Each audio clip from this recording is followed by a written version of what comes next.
More Americans were killed in a single day at Antietam than at any other place in US history. That's why the Antietam battlefield has such special poignancy at sunset on July 4th. The US Marine Band, the President's own, finished their Independence Day concert by playing a rousing rendition of the service medley, which is a combination of the theme songs of all 5 service branches. The tradition is that you stand when your song is played. So, my son stood as the orchestra launched into The Army Goes Rolling Along, and my daughter-in-law stood for Semper Paratus. On the way to the hotel, my 16-year-old grandson asked me why I'd sat through the whole thing. His implication was, "What are you? Some kind of draft dodger?"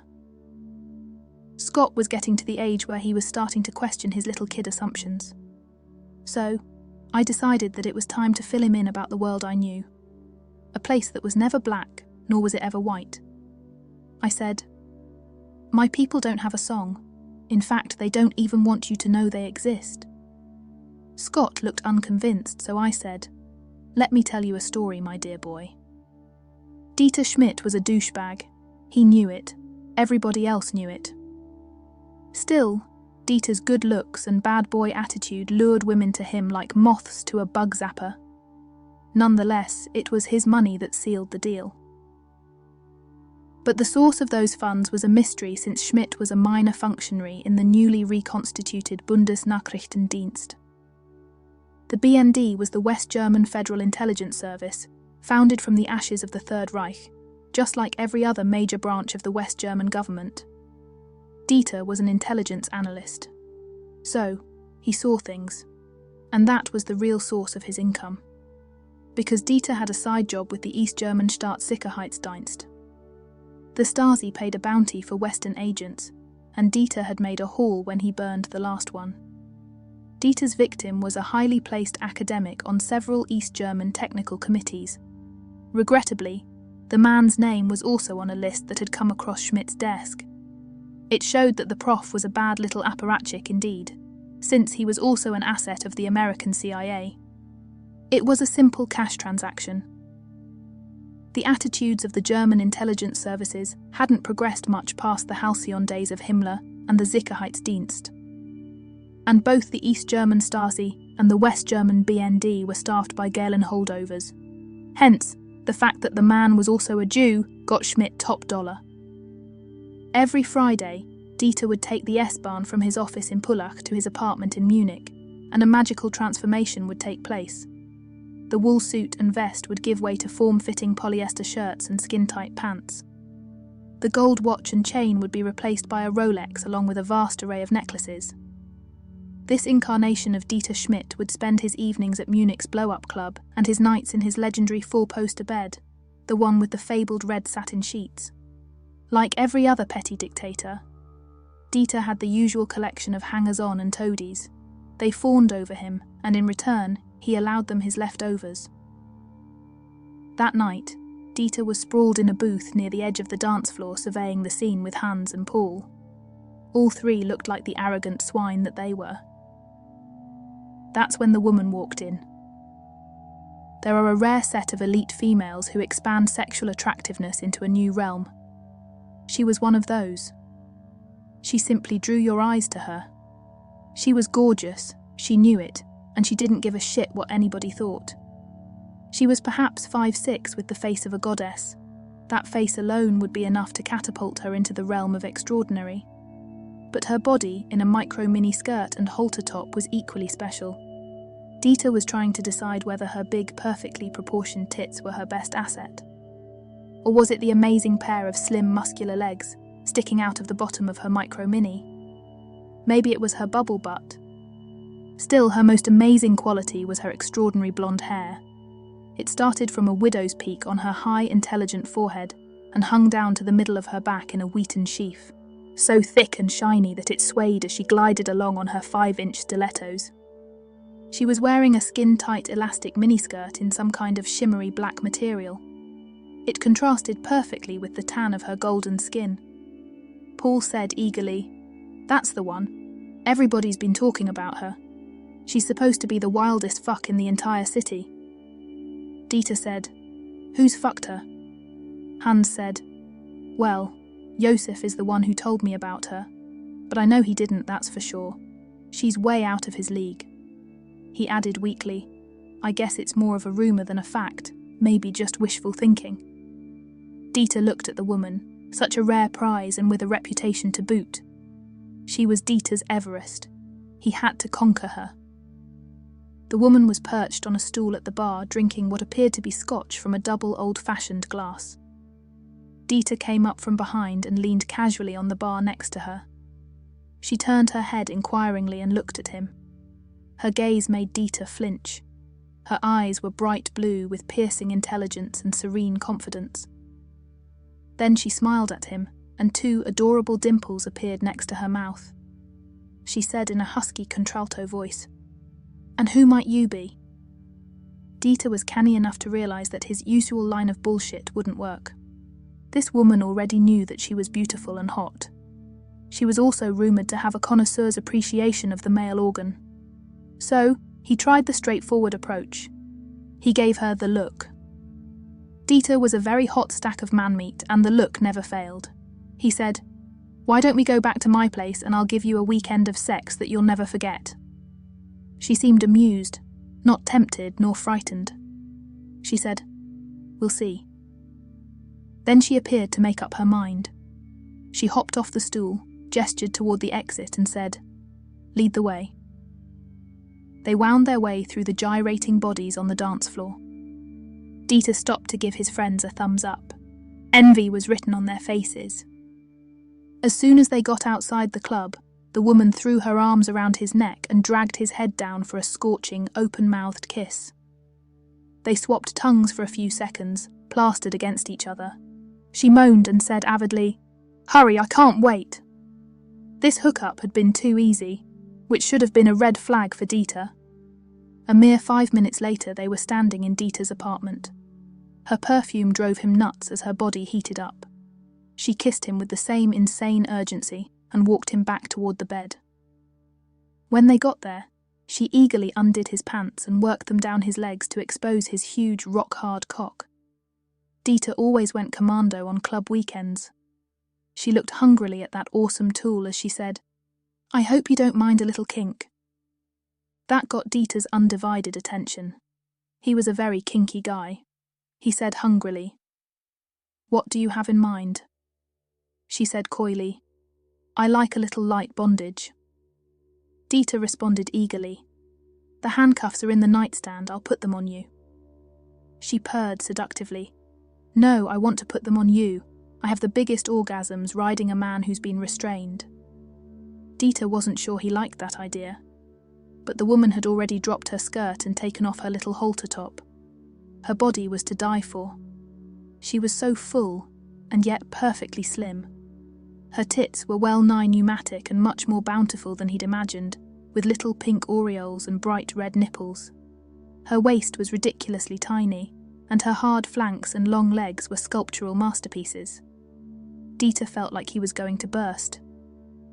Dieter thought to himself, "Why not? We have all weekend, so I'll give her kink." He added with mentally slavering jaws, "Then she'll give me mine." He lay back on the bed, cock sticking straight up in the air like the Berlin TV tower. One right breast dangled in his face as she fastened his arms to the headboard. He gazed at her supple heart-shaped arse as she bent to restrain his feet using a couple of his silk club ties. Then she swung one of her long shining legs over him and sat on his stomach. That was odd. Dieter hunched himself upward, trying to get her to move back on his cock.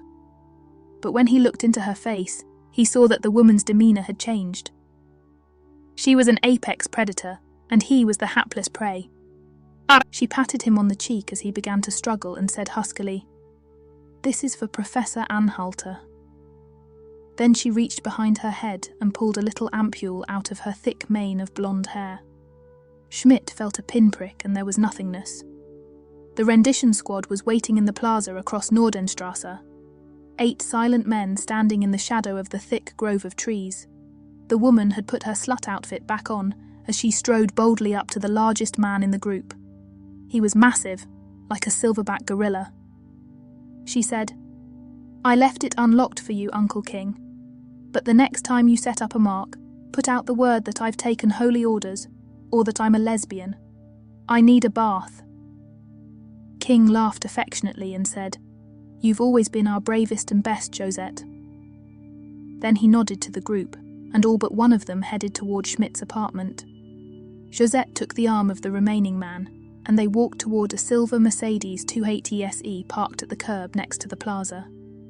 She laid her head on his shoulder and said with love in her voice, "Did I do all right, Papa?" The man hugged her with profound affection and said, "You always do all right, my darling girl." The Eagle Pub was allegedly Cromwell's headquarters in Cambridge during the English Civil War. Peter Ashworth was sitting in its cobblestoned yard on a fine English May evening. He was nursing a pint and waiting to meet with another of the Apostles. The Cambridge Apostles were a society of high-powered intellectuals. They had been around since the 1820s, and they included everybody from Bertrand Russell to John Maynard Keynes. So, of course, it was a huge honour to be asked to join. Peter had been one of that elite group since his second year at King's. He was only 16 at the time. And he had been an apostle right up to the time of his graduation. It was all silly undergraduate stuff. But it gave him the special prestige and contacts that let him advance in the British civil service. Peter's stepfather, Ace, was a famous battlefield correspondent and a man who Peter idolised. That, combined with Peter's little boy fascination with chivalry, had motivated him to join the shadowy forces at Vauxhall Cross, where he began a career as a covert agent. Peter had been a highly effective MI6 operative for the past 18 years. His legendary bravery and his quick wit made him particularly effective in the back alleys of Vienna, where he ran all sorts of Cold War exploits into communist Yugoslavia, Hungary, Czechoslovakia and Poland. His exceptional strength and cat-quick reflexes made him a very dangerous man indeed, as many Soviet counterintelligence agents discovered to their fatal regret.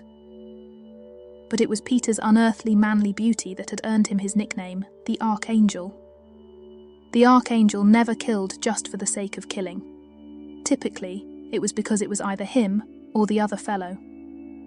But the body count of shootings, stabbings and occasional broken necks was impressive.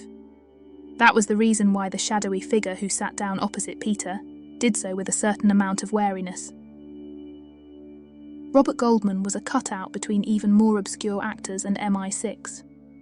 The man was a Don of Gonville and Caius, and a well-known player for British business interests in the Middle East. There were no pleasantries exchanged. This was serious business, and Goldman got right to the point. He said, "My clients are growing increasingly concerned that there is going to be a war in Israel. The United Arab Republic is planning to close the Straits of Tiran, and if they do, then the Israelis have no choice." Peter looked coolly at Goldman, to a point where his gaze made Goldman nervous. Finally, Peter said, "And somebody in the Foreign Office wants us to put our thumb on the scale, right? Influence the game, so to speak.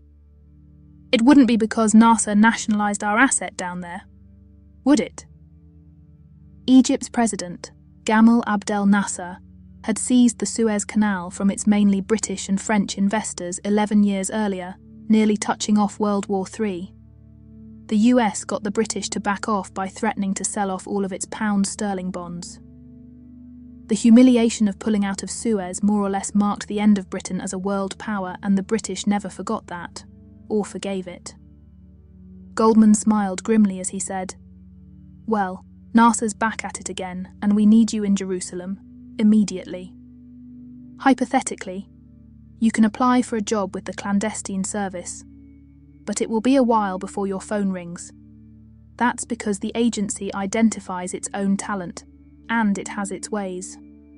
My family had lived around Williamsburg since the 1700s, and their history of military service dated to the 1st Virginia Regiment of the Continental Line. Hence many of the males in my family had worn the uniform, except for me. That was because I had already been recruited. My senior year, I was a long stick and captain of the lacrosse team at Hopkins. Defenders don't get hurt, they give hurt, and I was a master of the butt end to the kidneys and cross-check to the chops. But every lacrosse player has to run, and the coach was making a point about conditioning on that hot and humid day. Afterwards, I was walking along Bowman Drive, bathed in sweat, with my stick on my shoulder, helmet dangling from the end.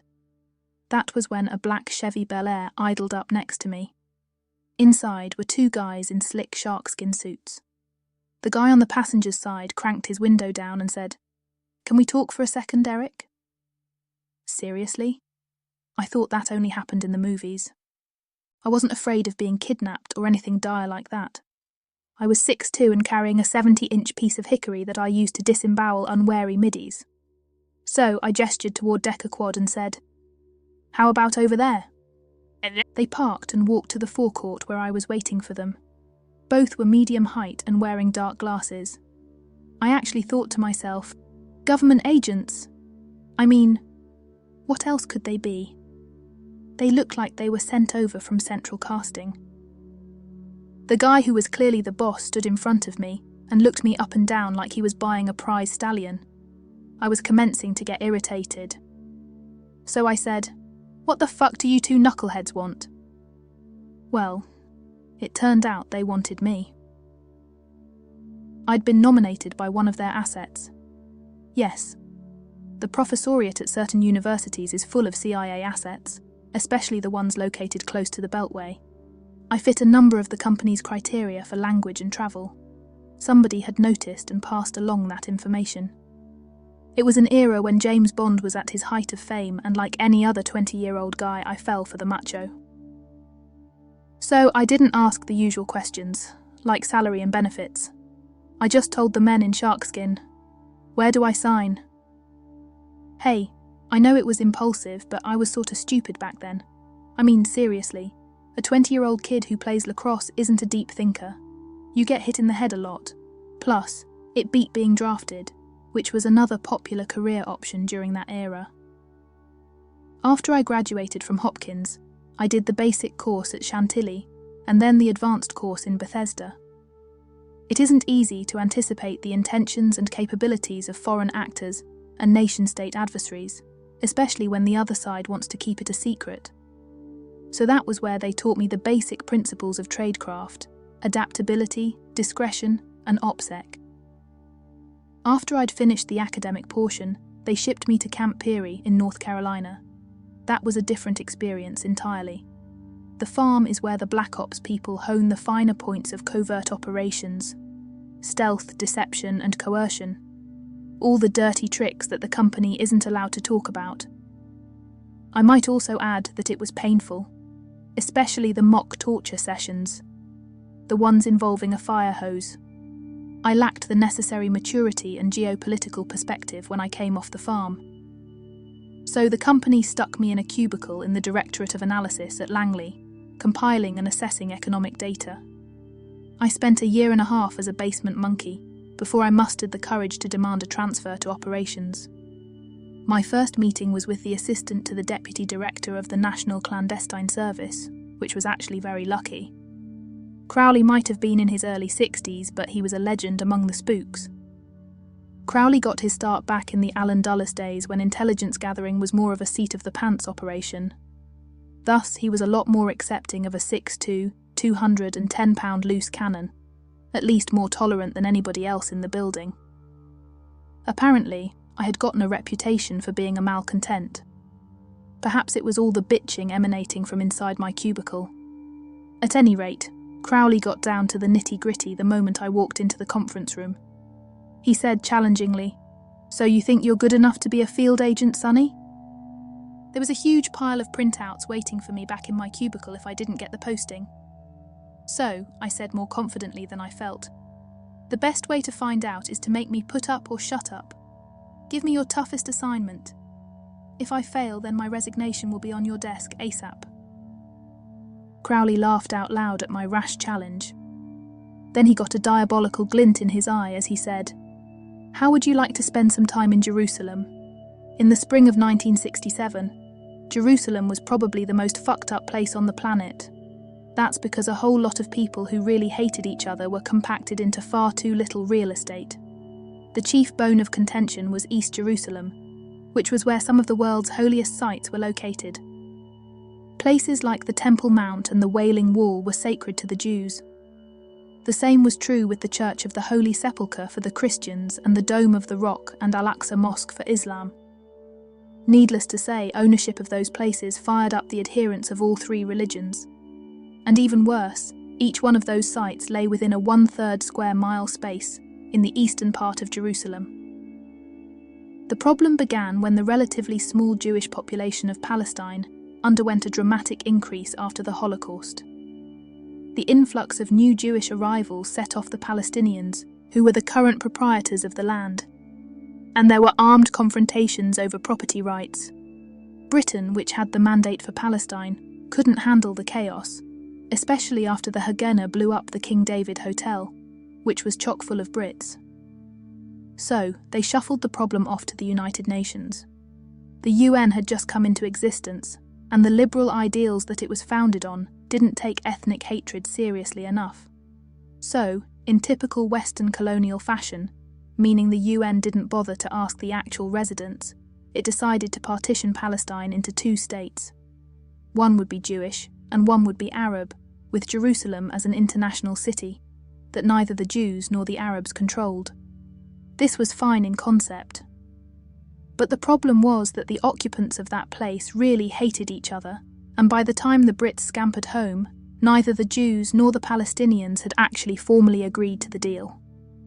Both parties thought the two-state solution screwed them over land rights, which of course left a concrete solution dangling in thin air.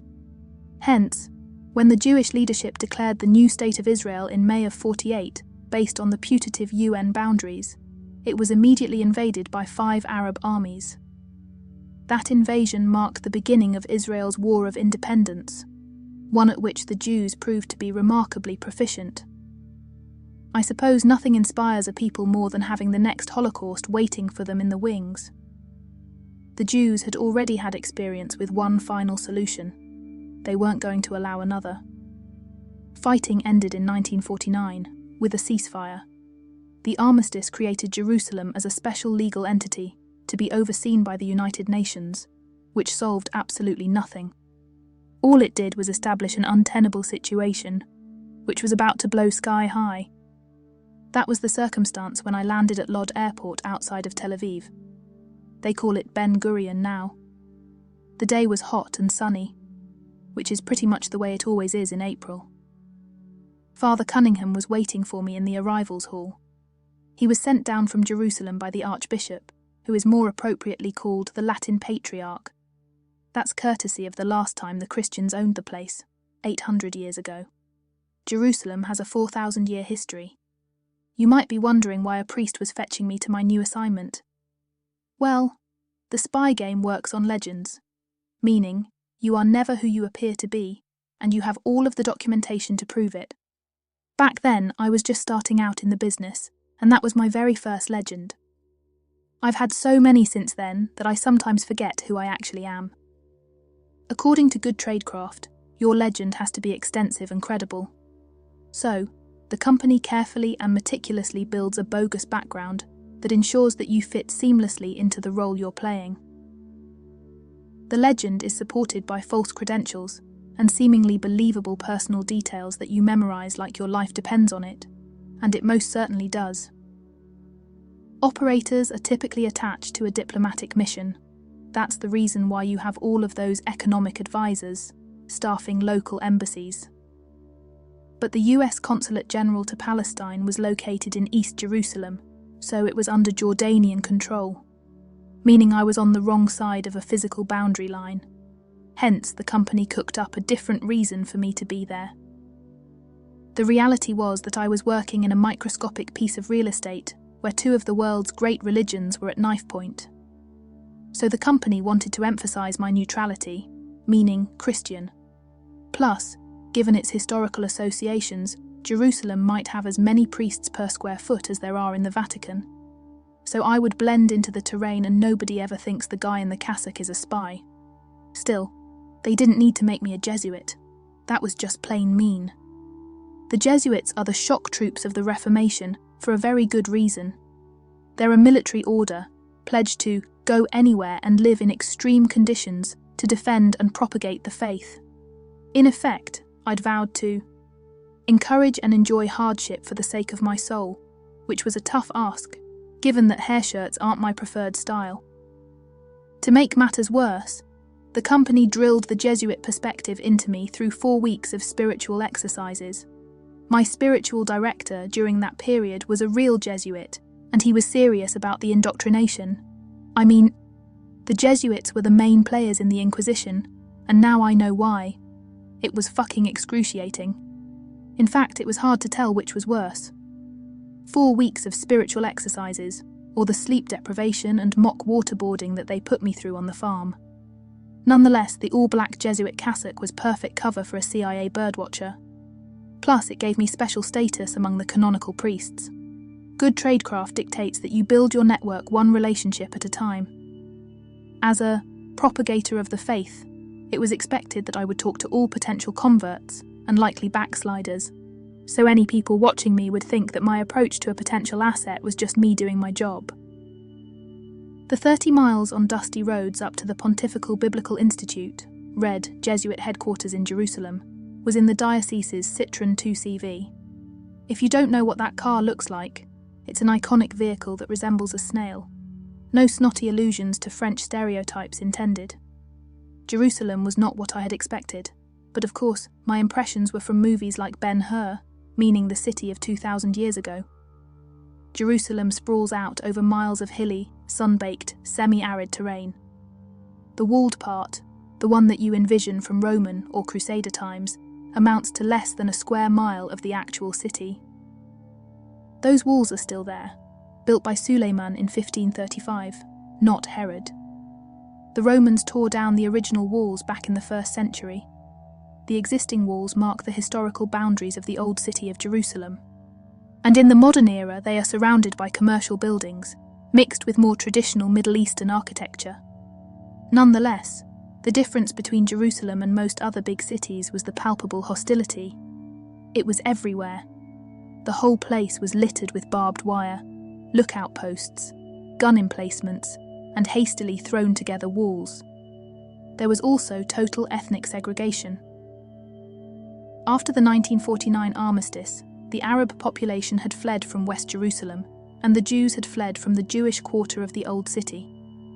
Israel held West Jerusalem, and Jordan controlled East Jerusalem, which included the boundaries of the religious quarter. From time to time, firing broke out across the armistice line, known as the Green Line. The Israelis did maintain an enclave on Mount Scopus, the old Mount of Olives from the New Testament. They had managed to hold on to that place during the 1948-49 war. But the Hebrew University and the Hadassah Hospital up there were just isolated dots in a sea of hostile faces, and the staff were closer to hostages than they were higher education and healthcare professionals. The old city was under control of the Hashemite Kingdom of Jordan, and nearly all of the 3 religions' most sacred holy places were located there. So, there was constant ethnic tension over those sites, at least for non-Muslims, meaning Christians and Jews. Jews were forbidden access. Christians were permitted to visit their holy places on religious festival days, and the only entrance to the old city was through a single checkpoint, known as the Mandelbaum Gate. I was there to watch the Israeli Knesset. The Knesset is their unicameral legislature. It's sort of like the US House and Senate rolled into a single ball of backstabbing and intrigue. The Knesset compound is on a hill in West Jerusalem, a short drive from the Pontifical Institute where I was bunked. Nobody at the Institute knew what I was doing there, but mystery is something that the Church accepts as a cost of doing business. The part of the Knesset I was targeting was the Foreign Affairs and Defense Committee, since it oversaw both Israeli intelligence as well as the IDF. The company knew that that committee would be the one to kick off the ball if the Jews decided to make the first move, and I was there to find out what that group was thinking. So of course, that required access to the people doing the planning. My aim was to dig up intel about Israeli intentions vis-à-vis the current circumstances. Hence, my first task was to get to know the bureaucrats who worked for the Defense Committee of the Knesset. It was clear that war was in the offing, but when and where was anybody's guess. Notwithstanding America's traditional sponsorship of Israel, there are a lot of our interests that don't involve the Israelis, in that neck of the woods, like access to cheap oil. All of that had broad political implications back home. Hence, the current occupants of elected office in the United States wanted to make the right call. That is, if the balloon went up. Information to let them do that was what I was after. Going into a zero-knowledge situation, as I was, requires extensive spotting. We call it birdwatching. Birdwatching is target identification. That is, you identify and categorize the people who fit into your human collection profile. It's the only way to develop access agents. Access agents build the operative's copperplate network. They can be as simple as a barber or a bartender, or at the other end of the spectrum, an administrator or an academic or member of the military. You manipulate or co-opt the target into either introducing you to the people you need to talk to, or better yet, into actually providing the information. If you are going into the situation cold, as I was, the best bird watching is done at local watering holes. That's where potential targets gather in groups. Okay, I get it. You're a little confused. I was trolling for agents in place by hanging out in a bar. Well, duh. Yes. The people who staff the committees in any agency of any government need to blow off steam, and what better place to do that than a lavish hotel bar? The Hilton was the most popular spot for birdwatching in 1967 Jerusalem. The Hilton is called the Waldorf now, but it was the place where every good Israeli bureaucrat went to unwind after a long day of dealing with people who truly wanted you dead. It was just down the hill from the Knesset building. Of course, I would have stood out from the crowd sitting around in a cassock. So Father Eric wore Harris tweed blazer with a discreet dog collar underneath, all in grey and black, of course. Hey! Even a man of God needs to unwind once in a while. Birdwatching mostly involves looking inconspicuous. If that's your goal, then there is nothing better than having a book propped up in front of you. You sit at a little table in the back of the place and read, while you surreptitiously watch and analyse. You avoid getting drunk by ordering a beer every 15 minutes and then handing the mostly full old bottle back to the waiter who brings you the new one. I was at my normal post, facing the rear wall, with a Gold Star beer, reading Aquinas' Summa Theologica. I mean, read that book if you want to appear harmless. That's when she walked in. Her two male companions had that tough, competent look that Sabra kibbutzim have. They were nowhere near as big or as muscular as I was, but they both looked like they could handle me without breaking a sweat. I was immediately on point because everything about them screamed Mossad. The woman was a different story entirely. There are some females who transcend comparison, meaning you just can't describe them in conventional terms. She was one of those. She was an exceptional blonde beauty, with a body to die for. But that wasn't the first thing you noticed about her. It was her unique situational awareness. My first assumption was that she was nothing more than a Mossad swallow, but she was too self-assured and in command to be working sexpionage honey traps. All three were huddled together talking. There was a waiter, who might have been Mossad as well, standing near the table.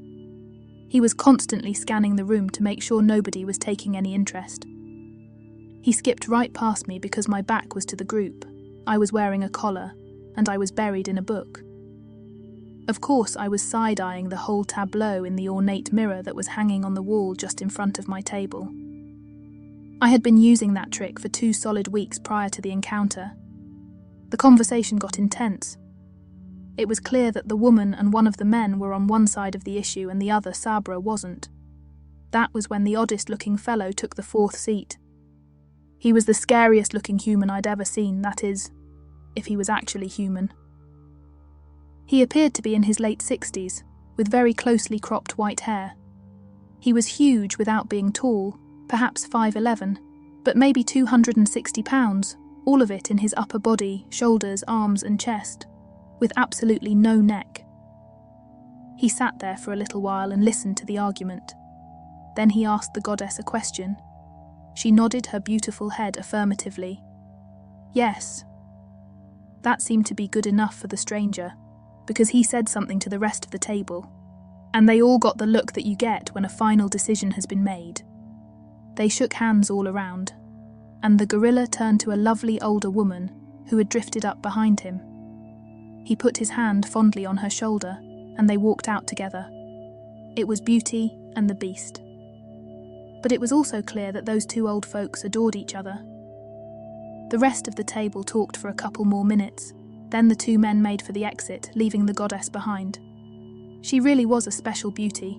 I mean, I have seen a lot of pretty women in my day, but they all blend together into a melange of beautiful faces, tits and asses. This was one you would remember to your dying day. My target had all the extra cost features, face, hair and body, but there was something in her huge, wide-set eyes that screamed, "In control."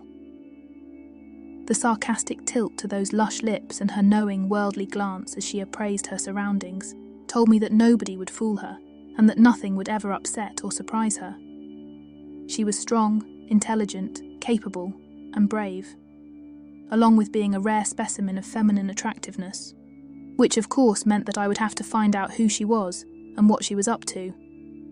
It wasn't like I was thinking about scoring. For one thing, the woman was totally out of my league. More relevant, however, my legend was built around a vow of chastity. Even so, it was manifestly clear that a significant decision had been made, and that opened up an avenue of inquiry. Much of the spy game depends on serendipity, chance encounters that provide important insights. Whatever this woman was up to, it was something that the US government needed to know. So, I dropped an Israeli pound on the table and made my way out of the bar. I had assumed that my target would walk back toward the Knesset, so I was positioned to do a front tail. Nobody follows a target like they do in the movies, that is, unless they want to be made.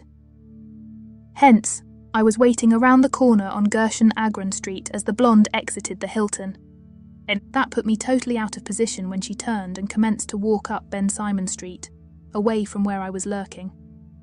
She was clearly headed toward the King David Hotel, which was a short distance up King David Street. That was where all the taxis congregate at night. I wasn't going to burn myself by rushing after her. A pro like she would spot that in an instant. But I thought that I could follow her from a distance. So I bopped around the corner through Har Meknes Square and back up King David with my target way up the street. It was dark by then and Jerusalem was a dangerous place in 1967, but the woman was utterly fearless. I could track her shinning sheaf of blonde hair, which literally appeared to glow under the street lights. But she was too far out of visual range for me to learn anything useful. I was pretty sure that I was going to lose her at the King David. So I was about to call it a night when, to my total astonishment, she picked up another tail. A tall, shadowy figure emerged from the trees at Pierre Silber Square and began to saunter up King David, perhaps 20 yards in front of her. She no doubt saw him, but he did a masterful job of making it look like he was just a guest at the King David, out for a bedtime stroll. He walked casually into the entrance, while she hailed one of the cabs that loiter around that place all night. Well, I had lost one target, but I had gained another, so I continued on to the King David. The place is designed to impress, with the sort of obvious luxury that you would expect from a hotel that catered to the nabobs of the British Mandate prior to 1948. There are alcoves off the lobby with the kind of leather furniture you would find in a top-level English club. My target was having a cigarette sitting in one of those, while reading the Jerusalem Post. He was sipping from a snifter, perhaps cognac or brandy. A quick scan told me that he was a formidable player. First and foremost, the man was the equal of the new woman in his exceptional appearance, meaning he was unearthly handsome. He was dressed in a perfectly tailored Savile Row suit with an immaculate guard's tie, taller than I was, meaning at least 6'3", and he was slim, but he looked absolutely lethal. You know what I'm talking about. Instant reflexes, perfect coordination, and very hard muscles. He was carefully observing the room to see who might wander in the door after him. For instance, me. Busted. So, without looking in his direction, I walked purposely past reception and turned into the little cafe off the lobby. I sat down and ordered coffee and canapé, trying to give the impression that I had dessert there every night.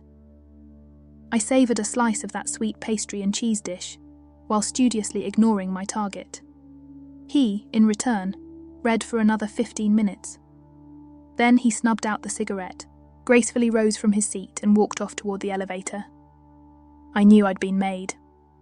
I waited another 15 minutes, and when there was no reappearance, I sauntered into the desk area, glancing around to make sure that my target hadn't lingered. He was nowhere to be seen. So I boldly walked up to the desk clerk, who greeted me with the usual fake friendliness. I said very casually, "I know that man in the lobby, but I can't remember his name." There are always people who want to brag about seeing celebrities at the King David. "So," the clerk said in a brush-off tone of voice, "you wouldn't know him unless you were an archaeologist?" I said triumphantly, "I knew it. It's Mortimer Wheeler." That guy was famous at the time, and his name had been in the papers recently for some discovery he'd made. I couldn't remember what. People will invariably correct you if you get a name wrong. It's natural. Happens without thinking. I was counting on that. The clerk said brusquely, "That's Peter McPherson, not whoever you're talking about."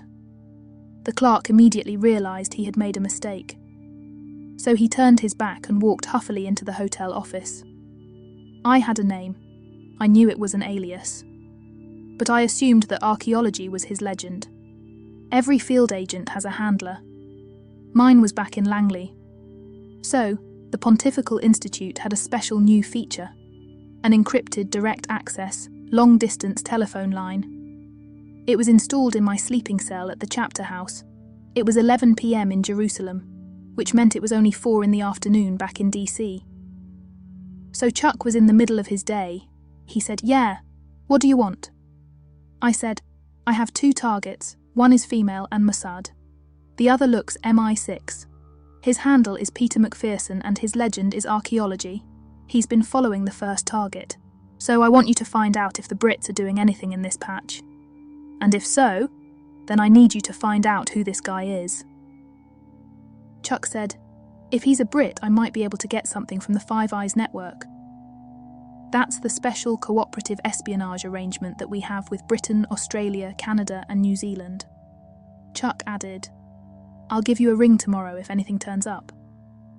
Then he disconnected to prevent any eavesdroppers from getting enough side-channel data to break the encryption. The return call was at 8 o'clock the following morning. Chuck must have been busy in the prior 9 hours. He said tersely, "His name is Peter Ashworth and they call him the Archangel. He is a very high-level field agent for MI6. You are both there for the same reason, to find out what the Jews are up to." Then he added rather guardedly, "The CIA also has an asset in place. He's at the director level and he's compartmentalized, so I can't tell you what he's doing, but his code name is King, like the monkey. He's pretty recognizable though because he looks like a silverback gorilla." I stifled a gasp. That was the mysterious 4th man. Chuck went on with, "He's the spy master for the entire Middle East, so don't burn him with anything trivial. But you have permission to contact him if it's important enough. Recognition code Kilo Oscar November Golf. And make sure that you don't step on your dick doing it." Then he quickly hung up. Peter was overseeing a team that was excavating the Roman portal at the foot of the Damascus Gate. The walls were built by the Ottomans 1,500 years after the 12th Legion had utterly destroyed the biblical city of Jerusalem. But the Roman city of Aelia Capitolina, which rose on the ruins of that city, needed walls too. The portal that Peter was excavating had been part of those. Archaeology is hard physical labour, most of it spent on your knees, and the day was scorching. The Roman gate was buried in an older, deeper stratum. Hence, Peter and the team were working in a hole in the ground, next to the existing walls. Physical things were easy for Peter. Even so, he had soaked his dirty safari shirt with sweat as he dug and sifted. In the meantime, chattering herds of tourists were passing over his head on the ramp leading into the Damascus Gate. Peter utilised archaeology as a legend whenever he operated in the Middle East. It was a particularly easy role for him to adopt, since he had a first-class honours in classical studies from Queen's. He'd picked it up while he was doing international relations at King's, next door on the Cam, because he adored history.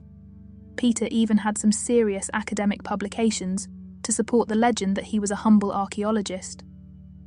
Peter put down his trowel and contemplated the new information. There was another player in the game, hence the presence of the priest had to be taken into consideration. He looked American, but it was anybody's guess who he actually worked for. In fact, for all Peter knew, he might have been working for the Vatican, since the man was a Jesuit. Peter had made the priest before he himself had even stepped out of cover to pick up the tail on Josette Sharp. Her incongruous last name, at least for a Mossad operative, came because her American stepfather had adopted her when she was 5. Peter had a nagging memory that he himself had met her in France during that period. Josette was raised in Tel Aviv and joined the Mossad when the Israelis told her that women couldn't fly in combat. Josette had done an intense 15 minutes of low-level aerobatics in a P-51, directly over the roof of the Air Force headquarters in the Kiera, just to demonstrate what she thought about that decision. Josette was like that. Normally, a woman with Josette's stunning attractiveness would be destined for swallow work. But Josette was so tough and brave, not to mention deadly, that the Mossad used her exclusively for black ops and wet work. It was her proficiency with the most unorthodox of weapons, the ice pick, that had earned her the nickname of El Aigil, or the Needle. What puzzled Peter was the fact that Josette had recently begun to appear on the arm of 29-year-old Colonel Mohammed al-Husseini. Al-Husseini was Atta Ali Haza's aide-de-camp. Haza'a was the commander of the Jordanian troops in East Jerusalem. So, this was obviously a swallow gambit, which had turned Josette into a definite person of interest. Al-Husseini was a handsome playboy with deep connections to the Jordanian royal family. Peter reasoned that the only interest that Josette would have in a man like Al-Husseini was because he had access to something that the Jews needed to know. Otherwise, the man wasn't worth the Needle's attention, because killing Al-Husseini would do nothing more than rid the world of one more useless womanizer. A high-value Mossad operative like Josette had to be pursuing critical intelligence, the kind of information that would help Peter unravel the situation vis-à-vis the Jews and the Arabs. Peter made no judgments about Josette using her superb sexuality to pry that information out of a mark. Peter was far too dedicated to Queen and country, and he had played the game way too long to ever question the means for achieving an end. It wasn't hard to maintain surveillance on a woman as spectacular as Josette. Hence, Peter had watched the beginning of the exploit from the American colony's courtyard on Nablus Street. He knew that Al-Husseini was Ali Atta's aide-de-camp, and Peter had no respect whatsoever for the man whatsoever, because Al-Husseini put personal pleasure above his commitments. Peter was truly an archangel. His obvious physical attractiveness made him stand out, both to men who envied him and to women who wanted to be his lover. He was unspeakably handsome, tall, slim, and muscular. Plus, he had that special fast twitch coordination that made him remarkably effective in any form of physical exploit, from cricket to murder. Peter was the sort of guy who intimidated other men, since, unlike many of them, he lived a strictly disciplined life. He was modest and self-effacing and incredibly self-controlled. He was also reputed to be a master swordsman among the ladies, but he was always a true gentleman, both in the bedroom and the drawing room. So, nobody really knew. That was because Peter was always in control of any situation, and he was eternally dedicated to doing the right thing. His favourite novel growing up had been Ivanhoe, and it was as if he was trying to be a modern incarnation of knightly chivalry. Peter didn't know why he was so obsessed with decency. Most men would just enjoy life, not constantly examine their actions. But Peter had a strict moral code. Al-Husseini, on the other hand, was a libidinous playboy who seemed to relish his utter lack of decency. It was obvious that the man only thought of himself and his base urges. He treated women like Kleenex, and he was brutal when he was with them, ruthless in rejecting them. Nonetheless, most pertinently, he was a colonel in the Arab Legion, a highly respected military organization. Yet, he was both cavalier in his responsibilities and lax in the performance of his duty. Peter had spotted the ubiquitous briefcase, which al-Husseini always carried with him. That briefcase must have been Josette's target. He knew that it was important, and he had guessed why the man was carrying it. Personal servant was a perfect military role for a man so morally weak and undisciplined. But why would al-Husseini risk bringing something so sensitive to an afternoon tryst? Peter had been extensively briefed on Josette and her exploits as the Needle. Yet, the basic person was hard to pin down. She was a French Jewish orphan living in Tel Aviv. Her adoptive mother was a member of the fabulously wealthy Milhaud family, and oddly, her American father was from someplace in rural Wisconsin. To add to that incongruity, both of Josette's parents were sleeper assets for the American CIA. Thus, espionage was in Josette's blood. And yet, it was not clear whose side Josette was on. She had been a Mossad field agent since her mandatory age of service at 18. But her most notable exploits were done under the tutelage of her uncle, King, who was way up in the hierarchy of the CIA's clandestine service. Thus, it was unclear who she was working for. Was this a Mossad gambit, or was it a CIA op? Peter, on the other hand, was as English as afternoon tea. His parents had met in an underground bomb shelter during the Blitz. Peter's real father had been killed in the early fighting in France. His adoptive father, who was an important name in news reporting, had interviewed Peter and his mother during a nightly bombing raid. And that was the beginning of a lifelong love affair, which survived his father's escape from Nazi Germany as well as the massacre at Malmedy. Peter was aware that his commitment to his country precluded any possibility of a conventional relationship. But he sometimes wished he could find a fellow unicorn, one who would accompany him through life. The fact that his present target, Josette Sharp, was probably the closest he'd ever come to his ideal woman was not lost on him. It only made Josette's current exploit more poignantly cruel, because she was clearly running a sexploitation honey trap. Josette had been working her target for a fortnight, and it appeared that today was going to be the culmination. Whatever happened inside that hotel room would just be the Needle doing her job.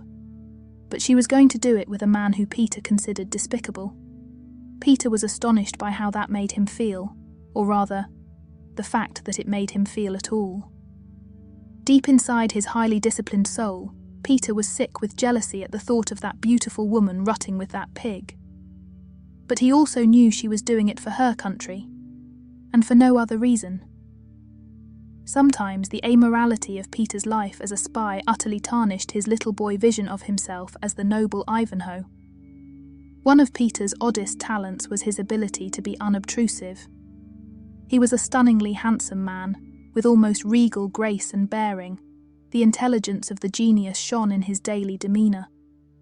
So one would expect that he would stand out anywhere he went, but Peter could make himself nondescript and harmless through body language. He was doing that now, as Josette and al-Husseini checked in. Peter was slumped in a chair in the luxurious courtyard, with a cheap tourist ball cap pulled low over his eyes. Sure, you would notice him, but his clear lack of importance ensured that the memory wouldn't register. Hence, Josette and her mark breezed right past without a second glance. That was Peter's art. After Husseini finished paying the exorbitant price for a room, Josette stood on tiptoe to give him a steamy kiss. Then the two of them walked through the hall doors and disappeared. Josette was hanging on the man's every word. Peter chuckled, because to Peter's trained eye, the Needle was playing her victim like a Stradivarius. Peter steeled himself to wait out what would follow, no doubt a 4-hour debauch. A lot of spy work is reacting to what happens next, and Peter was prepared for the endgame, whatever it might be. Nevertheless, he wasn't ready for Josette to appear a mere 45 minutes later, looking smug and totally unfucked. Peter's heart soared. That reaction was utterly confusing to the Archangel. Josette was trying to decide how far she would have to go with al-Husseini. She had done swallow work before, most notably the recent rendition of a Stasi operative. but she had not had to truly utilize her superlative bedroom skills. This time, however, the Mark was insistent, and Josette needed what he had. So, the two of them were checking into the American Colony Hotel, not quite 600 meters past the Mandelbaum Gate, on the other side of the Green Line in East Jerusalem. It wasn't hard for Josette to acquire the Mark. He was a well-known connoisseur of beautiful women.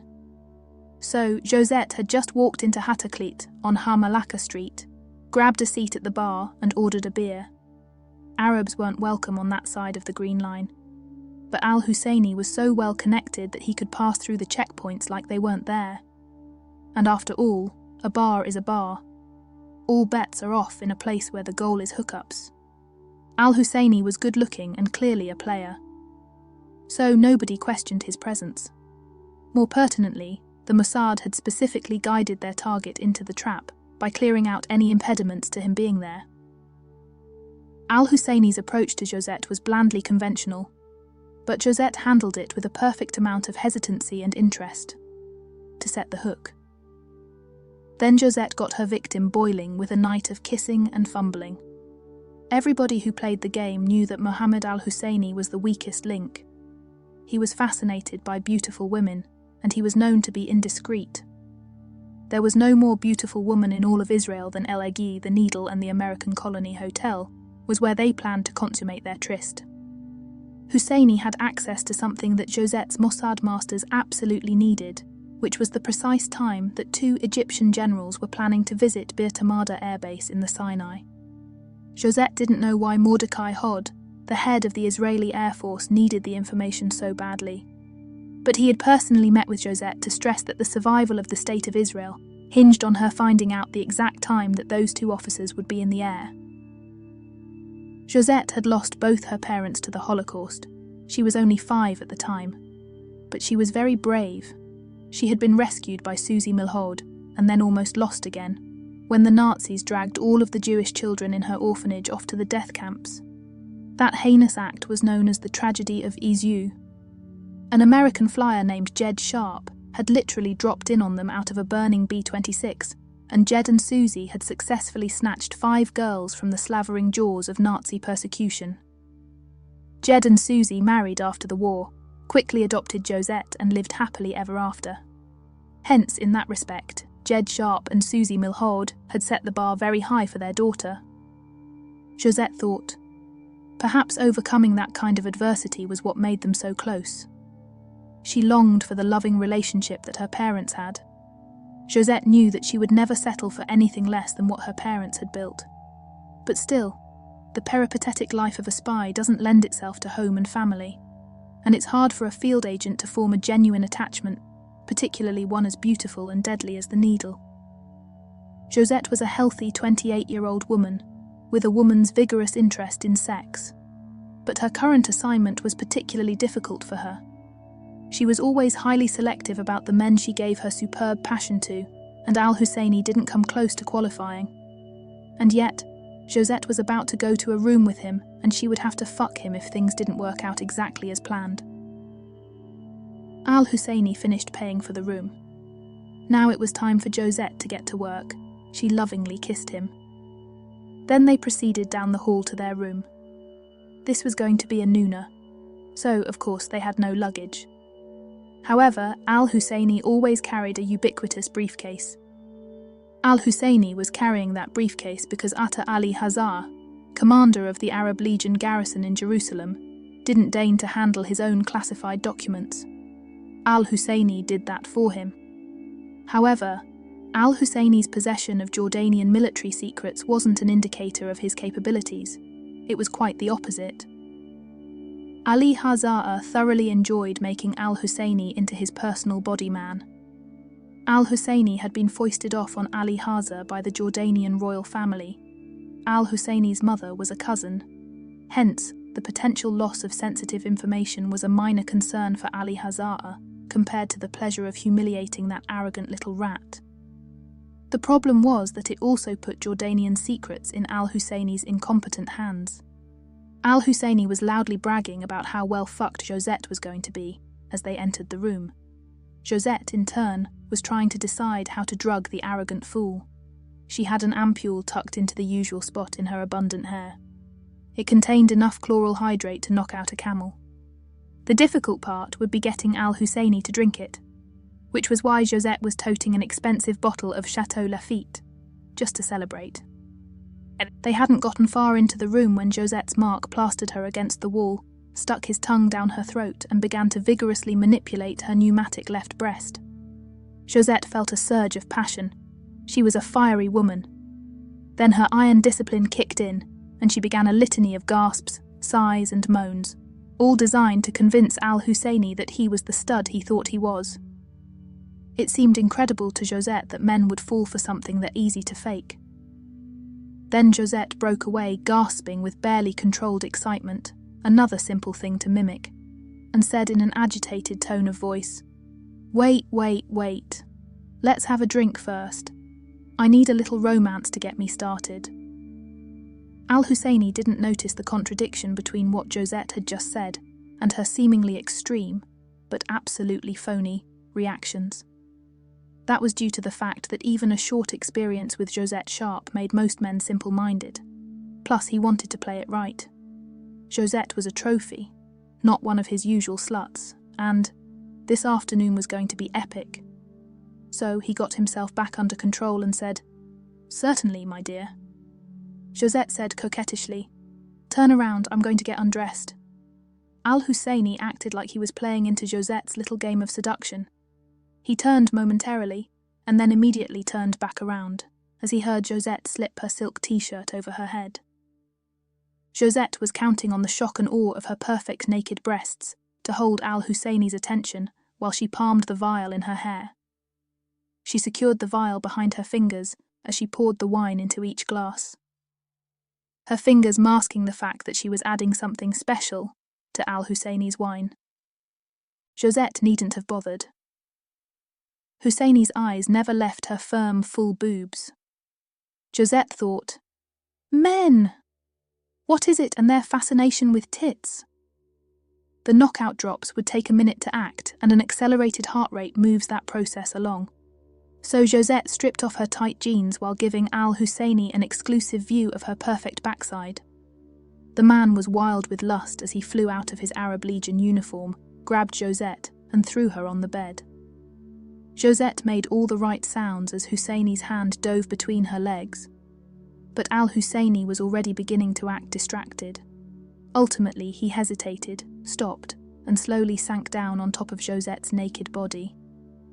Disgusted, Josette rolled him off, leaving Al-Husseini lying on his back with a stiffy that looked like the Gawanima minaret.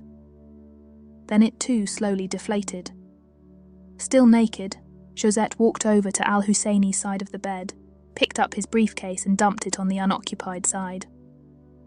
Josette sorted the pile of documents and began to meticulously organize and photograph each one, using the Minox sub-miniature camera stashed in her purse. She struck gold with the 8th document. It was a courtesy note from the headquarters of the Arab Legion in Zarqwa, informing all area garrisons of the precise time that Field Marshal Amer and Lati Gen Sedki Mahmoud would travel from Al-Maza Air Base to Bir Tamada in the Sinai. The communique informed everybody that all Arab air defense systems would be offline during that time, because they were worried that rebel Egyptian forces might shoot down the plane. Josette realized why her mission was so critical. The Israelis were planning an airstrike during the time that the Egyptian air defense radar was shut off, which would be a game-changer in the upcoming war. Josette assumed that Al-Husseini was so morally bankrupt that he wouldn't report that he had been compromised. His pride would suffer if he had to do that. But the needle was meticulous. It was why she was such a successful spy. So Josette wrote a flirty note and placed it on the pillow next to Al-Husseini's head. It said, "Dear Sleepyhead, I don't know whether it was the wine, but you fell asleep right after you gave me so many orgasms that I lost count. My husband is waiting for me and he is very jealous. But we have to meet again. Love, Hannah." Josette was always Hannah when she ran exploits in the Arab part of Palestine. In fact, the Egyptian Mukhabarat even had a file on that mysterious woman. Finally, she slipped out of the room chuckling to herself about the number of lies she had managed to squeeze into one simple note. I'd been tailing the Archangel since our first contact. He probably knew that I was there, but he didn't challenge me because he had already guessed that we were on the same side. Calling him the Archangel was natural since the man was almost celestial. I had just watched him change from a person everybody would notice into a non-entity who was such a nebbish that both his marks sailed right past him without a second glance. He did it by simply altering his posture. It was an amazing trick. The woman we were both following had checked into the American Colony Hotel with a pretty boy Arab, totally beneath her in both looks and personal charisma. So I assumed that she was working a swallow exploit. And whatever she had with her at the end of the exploit was what I needed to get. It was 12:15 when they went into the room and both of them looked capable of fucking the afternoon away. So I was expecting to be sitting at the Arab coffee house I'd posted up in for at least 4 hours. That's the reason why I was so shocked when the woman reappeared less than an hour later and walked off down Van Passen Street in the direction of the Mandelbaum Gate. By reputation, the Needle was a very dangerous woman, so I assumed she had killed the guy. The Archangel started to move the instant Josette turned the corner. I had the same idea that he had. Josette wasn't carrying anything when she'd left the hotel, so the magic briefcase with all the good intel in it must have been left in the room. Nevertheless, rather than going directly into the building, the Archangel disappeared into the lush landscaping that surrounded it. He had been a lot closer to the scene, and he must have spotted the room that Josette had emerged from. Once I'd fought my way out of the greenery, I could see one door slightly ajar about halfway down the row. The ground floor rooms all opened onto a wide, manicured back terrace, befitting a romantic 5-star hotel. I approached warily and opened the French doors to find the Archangel sitting on the bed, legs crossed primly at the knee.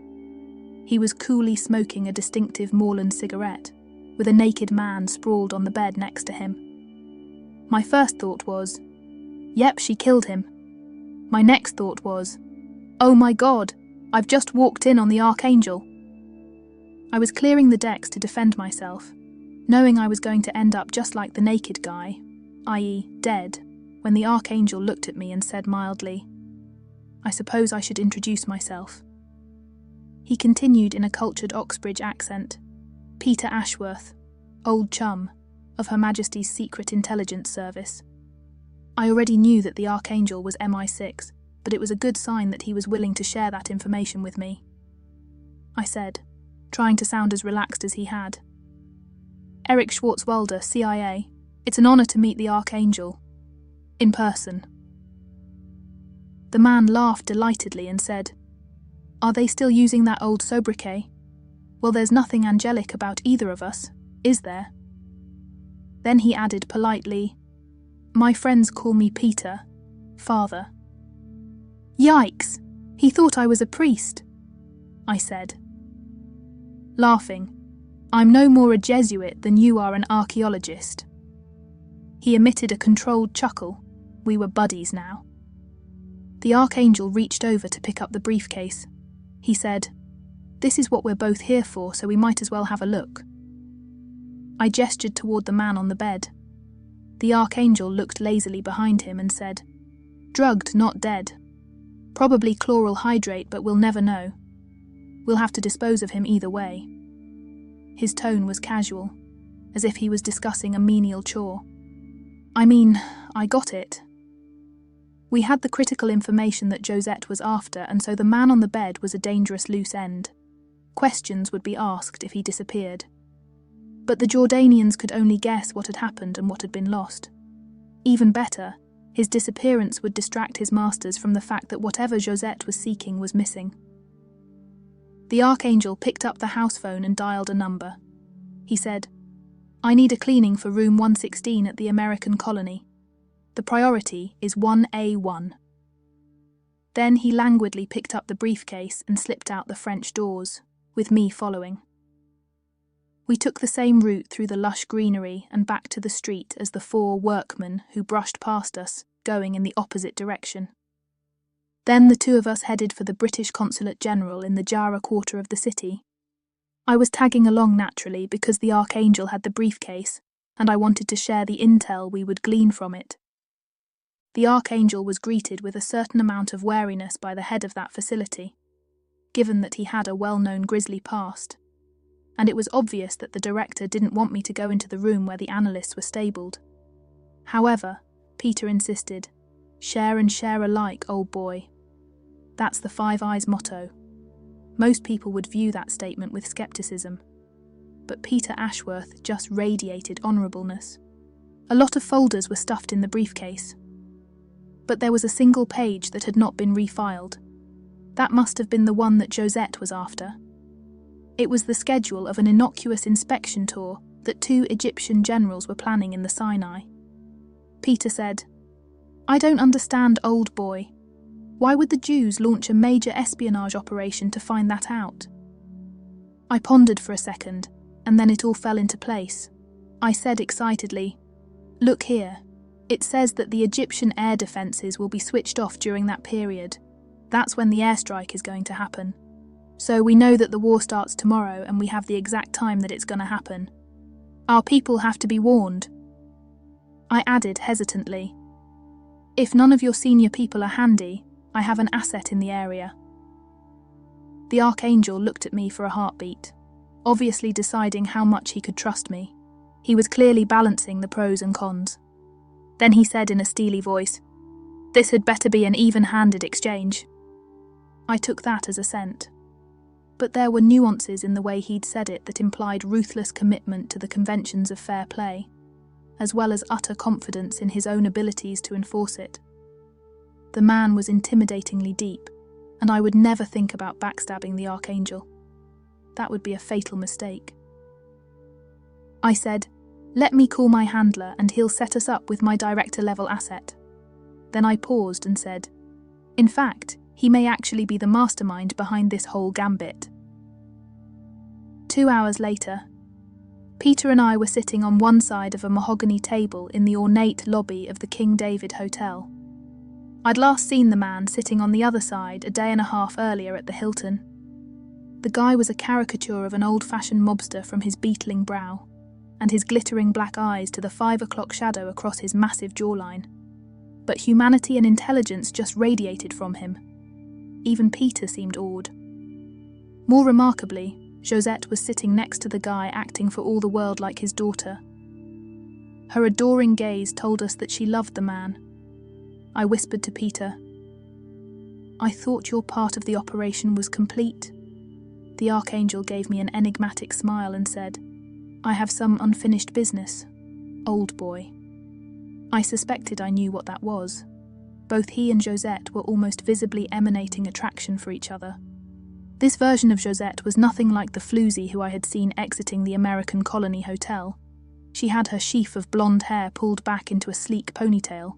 Her gorgeous face didn't have a speck of makeup on it. Yet, she was still stunning. She was wearing a military shirt with epaulettes and slacks, which was a crime against mankind since it covered up those fabulous legs.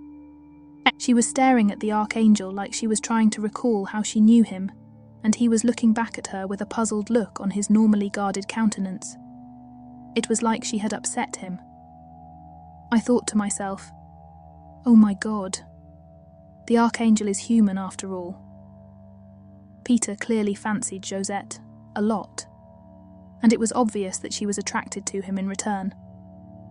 Was this the beginning of a romance between 2 almost perfect human beings? I couldn't imagine what the offspring of that union would look like. I only knew the man sitting opposite me by his codename, which was King, but the title director was clearly more appropriate. So I led with that. I said, "I am sorry to contact you, Director, but we have critically important information about Israeli intentions." The man laughed kindly and said, "Josette already told me." That was astounding. She was working for the CIA, not the Mossad, or was it a joint operation? The director said, looking meaningfully at Peter, "There are things I can't talk about in front of you, so I'm going to ask you and my goddaughter to take off." He added with a twinkle in his eye, do me a favor and spend some time with each other. I think you'll enjoy exchanging stories." So, King saw the same thing I did, since he might as well have just told them to get a room. Once they'd left, King chuckled and said cheerfully, "I've known Josette since she was 5. She was the smartest and bravest little girl in the entire Second World War. I thought that there would never be anyone else like her. But she stumbled on the other unicorn." He gave me a wink and said, "She knows what to do after that." Then King got down to business. He said conspiratorially, "The Israelis are going to establish air superiority over the entire region in preparation for finishing things with the Arabs and the companies running an op to ensure that the UN and some of the more deluded elements of our own government don't interfere." I understood exactly what the director was talking about. In 1956, England and France had regained control of the Suez Canal, and Israel had removed the Egyptian military as a threat. But political forces in the US gave it all back to the Egyptians. That intervention was what created the current geopolitical mess, but it also probably saved us from nuclear war with the Russians, who were backing Nasser. King was still talking. "Israel intends to roll its borders out to the most defensible boundaries, meaning the Egyptians will be pushed back to Suez, the Syrians kicked off the Golan Heights, and the Jordanians relocated back behind the Jordan River. That will take a few days. Meanwhile, in order to avoid interference from the Western powers, the US needs to be kept in the dark." That horrified me, since I would be the first one under the bus if that exploit went south. I said, "Let me get this straight. The CIA is conducting a joint operation with the Israelis aimed at pulling the wool over the eyes of the American public, because they don't want the US to interfere with what's going to happen next." King gave me a jaunty look and said, "That about sums it up. You know what the mood's like back home." I did indeed. The Vietnam War protest movement was rocking most campuses, while there was a lot of anti-Semitism running through the right. I nodded my head in agreement. King said, "The problem is that the Israelis have their own factions, and they are arguing about whether to capture Jerusalem's old city as part of the initial operation. Egypt is the biggest and strongest of their adversaries, so they have to be dealt with first. There's Syria after that. So, understandably, Israel doesn't want to open another front with the Jordanians, at least right away. Hence, the current plans are to lay off moving on East Jerusalem, unless the Jordanians join the fight." He added, "But if Jordan attacks the Israeli enclave on Mount Scopus, the Jews are going to push them completely out of Jerusalem. Ammunition Hill is the key to the whole strategic puzzle. So, I want you to go up there and assess the situation. Your Jesuit cover ought to get you in and out without anybody suspecting. But it could be dangerous, and this is your first assignment. So, what do you say?" I mean, what could I say? Danger was what I'd signed on for, and I knew I'd eventually have to face it. "So," I said, trying to sound brave and probably failing miserably, "No worries, boss. I'll get my liturgy kit and get up there, stat. It should just take a couple of hours up and back." King looked sentimental as he said, "Good lad." He had been putting himself in harm's way for almost 25 years, but there's always a first time.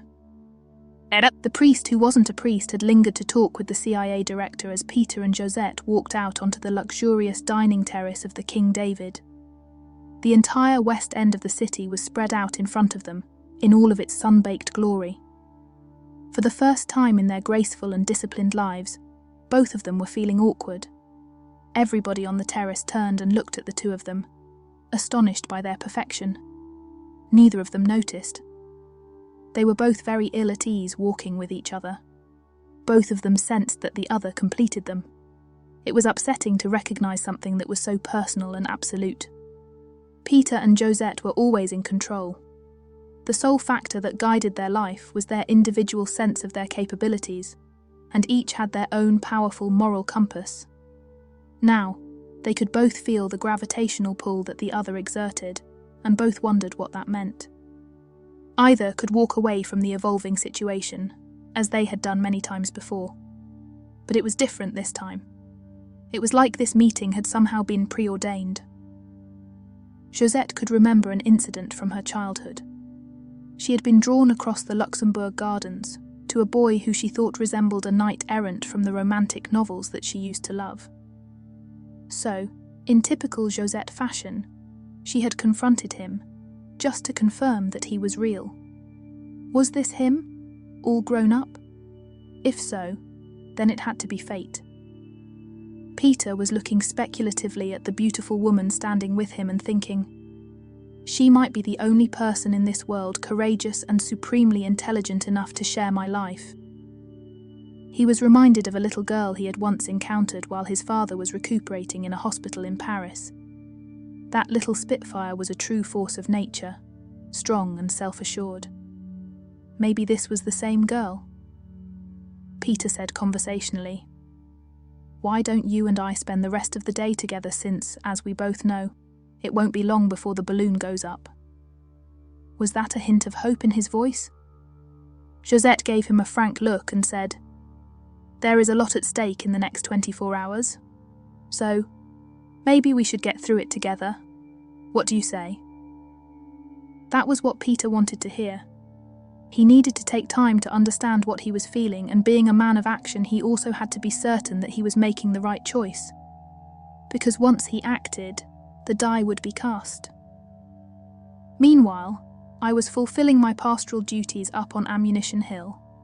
My excuse for being there was that I was ministering to the spiritual needs of the Catholic members of the Arab Legion. Of course, if I picked up some vital intelligence along the way, then more's the better. As I threaded my way through the maze of barbed wire fronting the gate, I gave a casual wave to the two privates who were guarding the entrance to the police academy bastion. One was wearing a crucifix, so I was sure he would let me pass, and I knew that neither of them would suspect a Jesuit of anything but mendacity.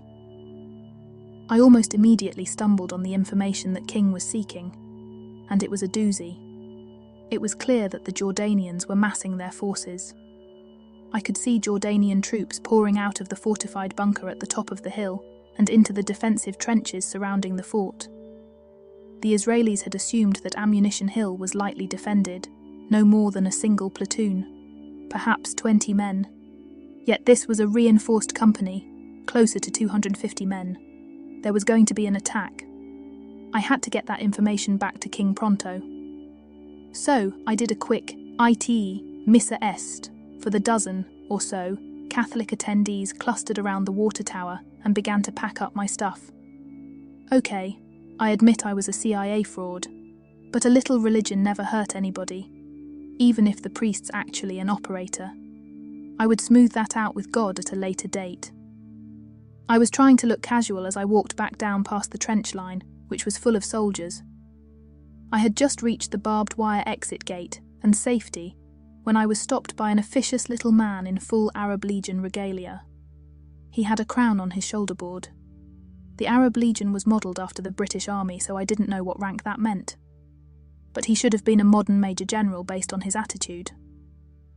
It turned out that he was only a major. He said, his voice full of suspicion, "What are you doing here, Father?" I said, trying to sound holy, "Why, I am bringing the faith to the Chaldeans in your unit, my son." He said skeptically, "But you have seen the surprise that we are preparing for those Jew dogs, haven't you? The essence of good tradecraft is to double down on your legend if you are ever questioned."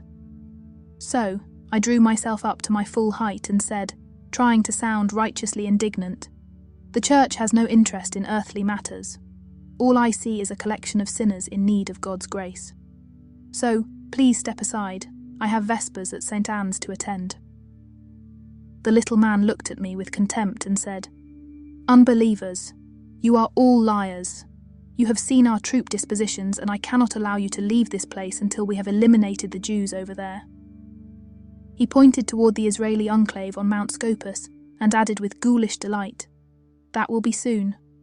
After that, you may go." My heart sank.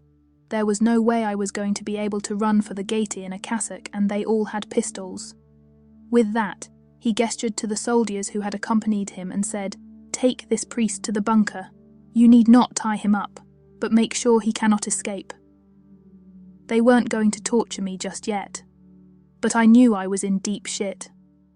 Peter and Josette were whiling away the afternoon sitting at a little table on the terrace of the King David. Two such perfect people amiably chatting in a commonplace setting was an odd sight. They didn't talk business, they talked about their past. Josette told Peter about her escape from the Germans, while riding all the way to the American lines on the shoulders of her adoptive father. And Peter told her about the devastation he had felt when he thought his father was lost at Malmedy. Peter said, "My real father was killed at the beginning of the war, and then the man who I had come to idolize was reported killed 4 years later. It was very difficult for me, hard to bear. But I had to be brave for my mother's sake. She loved my father, totally, and his loss just crushed her." Josette saw the sensitive and vulnerable little boy lying beneath the polished steel of the Archangel, and she felt something that she had only felt for one other man in her life. Her papa, Jed Sharp. It was a sense of Peter's worthiness, his value as a man. She recognized that Peter and she were the opposite sides of the same celestial coin, and the thought of Peter not being in her life was unsustainable.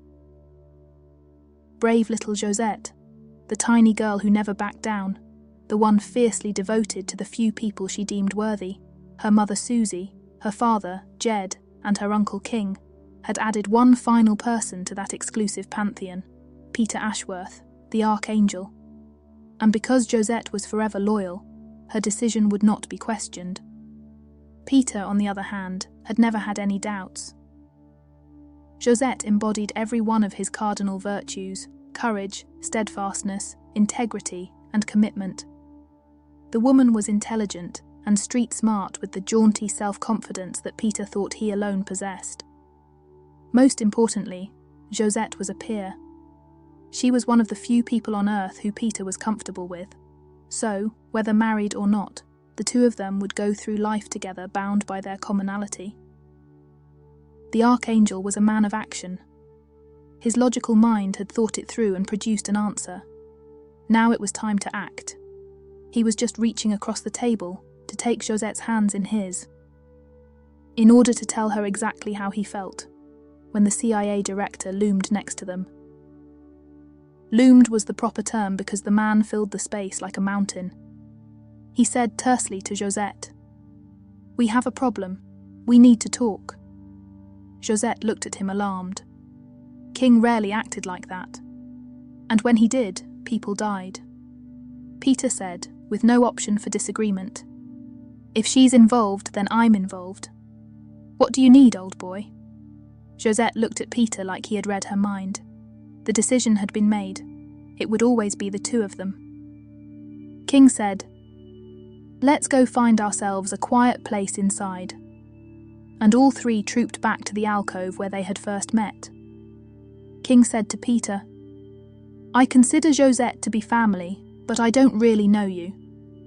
So, I wouldn't usually include you in this, but..." He turned to Josette and said, "Can you vouch for him?" Josette said calmly, "With my life." Peter knew what that meant, and he was astonished by how much that thrilled him. Rather than feeling threatened by the knowledge that Josette was inside his carefully constructed defences, Peter felt infinitely stronger and more capable. King said, "I sent Eric." The two of them looked blank. King added, "The priest." They both said, "Oh." King went on, "I sent Eric up to scout Ammunition Hill just to see what the Jordanians were up to. It was supposed to be a quick in and out, but one of my assets reported that he's been arrested, and that is a critical problem for me because it will cause a serious international incident." Both Peter and Josette looked incredulous. King said, "You two know that there are games within games in both Israel and in the United States, and certain parties, specifically the CIA and the Mossad, would be seriously embarrassed if any of our current operation ever came to light." Josette nodded. Peter looked at her and kept his counsel. He had no idea what was going on, but if Josette was following the thread, it was good enough for him. King said, "So we have to get Eric out of the Jordanians' clutches, because even if we've had nothing to do with it, The Jordanians are going to parade him in front of the international media as a captured spy in order to implicate the United States in the upcoming war. Josette said, "Do you know where they're holding him?" King said, "He's in the police academy building at the top of Ammunition Hill, and he is surrounded by Jordanian troops. We don't know whether he is locked up or what they plan to do with him. However, he's a pretty good actor, so we think his cover is holding for the time being. They wouldn't torture a priest." Then King paused and added, "Unless they thought he was a CIA operative. Then, if they break him down, then we either have to rescue him or kill him." Both Peter and Josette knew what that meant. If the Jordanians found out who Eric really was, then he would become a very inconvenient loose end. And sometimes you have to burn an asset. Peter said, "Well then, we had better go up there and get him, shouldn't we?" The Jordanians fed me at sunset. The place where they'd taken me was clearly the command centre. So there were mostly officers and staffers gathered in the large space at the front. Even so, there were a bunch of little rooms around the periphery, since the original purpose of that place was to store ammunition. I was seated on the floor in one of those rooms. They had not even bothered to close the door, just posted a guard, who looked like he was 14 years old. The kid silently put a mess tray with rice and vegetables in front of me, along with a metal cup of brackish water. Then he went back to standing outside the door. I had been furiously mulling over my situation. The Jordanians were relatively friendly right now because they thought I was a priest, but I was certain that their attitude would change tomorrow morning when the Israelis kicked off the war. Earlier, I had tried to bluff my way off the hill, but the Jordanians weren't buying it. I mean, they still thought I was a Jesuit, but apparently whatever they were planning was important enough that anybody who knew their troop dispositions had to be kept out of circulation until what they had in mind actually took place. And whatever it was, it would put me in the middle of all-out war. The activity in the bunker had begun to die down as the day wore into evening. Most of the staff had melted off to the barracks for a meal and a good night's kip. Only a skeleton crew was left to keep an eye on things. It was still light in the bunker because the propane lanterns were lit. But all of the day's business had ended, and the few who remained were talking together and smoking as if I wasn't there. As it got pitch dark outside, I could see that my only chance was to try to bluster my way outside. I was thinking that I could make a run for it, that is, if I could get into the open. Earlier, I'd thought I might talk the guard into letting me go out for a breath of fresh air, but the Jordanians had the foresight to post a guy who only spoke Arabic. So, we just communicated by gestures. Then it hit me. I had been watching people wander outside the bunker all evening and then return a couple of minutes later zipping up. So, I heaved myself off the floor and walked purposefully out the door, ignoring the guard entirely, and across the main area, pretending to be a man on a mission. The fact that I hadn't done my business in a while added a touch of realism. The guard chased after me, yelling in Arabic, and I yelled back, "Shoot me if you have to, but I've got a piss."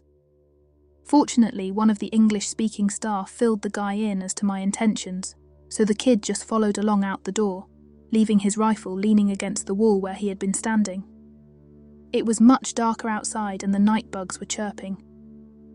I made my way up the little embankment by the door and undid the front of my cassock. That would let me do two things. First and foremost, I could relieve myself of an entire day's accumulation. Secondly, the moment I finished peeing, I was going to make a break for it down the hill. The cassock would be in the way, so I needed to jettison it. The guard stood there watching as I finished off a very satisfying piss. All the time I was standing there, I'd been looking around for the best direction to run. Ammunition Hill was definitely an elevated place. But the backside, which led through a forest of scrubby Aleppo pines toward the chic Jarrah quarter of East Jerusalem, looked easy to run down. It had the added advantage of not having any trenches since it faced the part of the city that the Jordanians already controlled. I made a big production of zipping up. Then I said, sounding startled, "Look, over there." The guard turned to look in the direction I was pointing. Stupid, I know, but seriously, he was just a kid. As he did that, I shucked the cassock and took off. All he could do was holler after me since he hadn't brought his rifle, but his shouting started things stirring in the bunker, and before long the whole place was buzzing like a kicked-over beehive. I knew I had about 15 seconds head start as I pounded down the slope and into the trees. The good news was that I was free. The bad news was that I had absolutely no idea where I was or what to do next. I was standing there terrified, trying to decide which direction to head when a hand yanked me into a pile of brush and rocks. I yipped in surprise and a calm voice said, "Quiet, old boy. You'll attract their bloody attention." If you ask the Africans, the leopard is the king of the jungle, not the lion. That's because, besides being sinuously strong and athletic, leopards are the smartest of the hunting cats. More importantly, they prowl at night in pairs. So, if you are hunting a leopard, then the other one is hunting you. Peter and Josette had made their way into East Jerusalem individually. Peter had played the English colonial card with the guards at the Mandelbaum gate. He could do entitled upper-class twit perfectly because from the time he was 15, he had gone to school with most of them. The guards at the checkpoint released him into the Jordanian sector chiefly as a means of getting rid of him. Josette crossed as Hannah, her golden hair hidden under her hijab. She spoke fluent Arabic with a faint Egyptian accent, and the hint of that body underneath her pricey abaya spurred the Jordanian guards to be on their best behaviour. They met where Makal Street joins the Nablus Road, in the Sheikh Jarrah quarter. The low expanse of Ammunition Hill dominated the horizon to the northwest. The sun had set, but it was light enough that anybody watching would have been able to detect two normal people slipping into the little scrub pine woods at the foot of the hill. On the other hand, Peter and Josette were wraith-like shadows.